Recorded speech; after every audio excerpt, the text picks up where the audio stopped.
News ఈ నెల 14న నిర్వహించనున్న గణపతి దేవ హిందూ మహా సమ్మేళనాన్ని ఘనంగా విజయవంతం చేయాలని వరంగల్ అర్బన్ పరిధిలోని అబ్బన్కుంట బస్తీ వాసులు పిలుపునిచ్చారు. సమావేశంలో కమిటీ సభ్యులు, యువకులు, మహిళలు పాల్గొన్నారు. హిందూ ధర్మ పరిరక్షణ, సనాతన సంస్కృతి ప్రచారమే మహా సమ్మేళనం లక్ష్యమని నిర్వాహకులు తెలిపారు. యువతకు సాంప్రదాయాలపై అవగాహన కల్పించేందుకు ఆధ్యాత్మిక ప్రసంగాలు, సాంస్కృతిక కార్యక్రమాలు నిర్వహించనున్నట్లు తెలిపారు.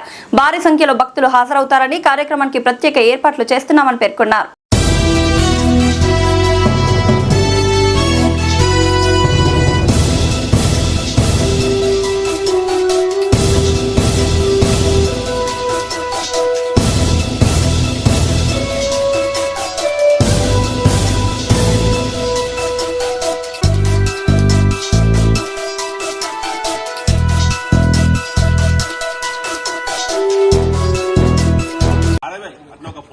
తీస్తా గడప లోపట కులం గడప దాటితే హిందూలం, గడప లోపట కులం గడప దాటితే హిందూలం, గడప లోపట కులం గడప దాటితే హిందూలం.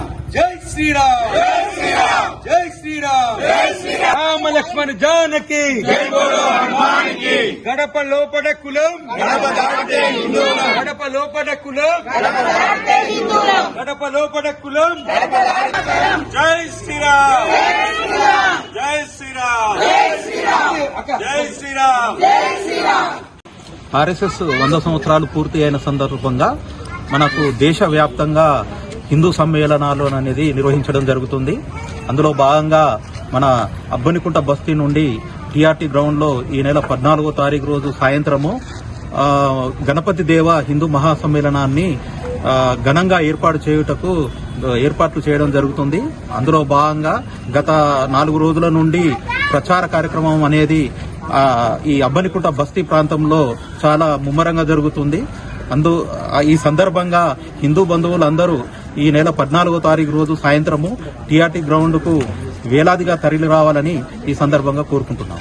మహాసమ్మేళనానికి వచ్చే ముఖ్య వక్తలు స్వామీజీ పూజ్య బ్రహ్మశ్రీ జ్ఞాన చైతన్యానంద స్వామీజీ, జగద్గురు గీతాశ్రమ వ్యవస్థాపకులు మరియు ముఖ్య వక్త ఆదరణీయ కాచం రమేష్ గారు, ఆర్ఎస్ఎస్ తెలంగాణ ప్రాంత కార్యవాహ మరియు మహిళా వక్త శ్రీమతి పాకాల తనుజ గారు, వరంగల్ వికాస తలంగిని ప్రజ్ఞ కోఆర్డినేటర్ వీరు హాజరవుతున్నారు. కాబట్టి మన అబ్బన్కుంట ఏరియా నుంచి మన హిందూ బంధువులందరూ కూడా అధిక సంఖ్యలో పాల్గొని ఈ యొక్క కార్యక్రమాన్ని జయప్రదం చేసి మన దేశం నలుమూలలో కూడా మన ఐక్యత, హిందూ బంధువుల ఐక్యత చాటాలని నా యొక్క విజ్ఞప్తి. దయచేసి అందరూ కూడా తమ కర్తవ్యంగా భావించి ఈ యొక్క సభకు హాజరై మన హిందువుల ఐక్యత చాటాలని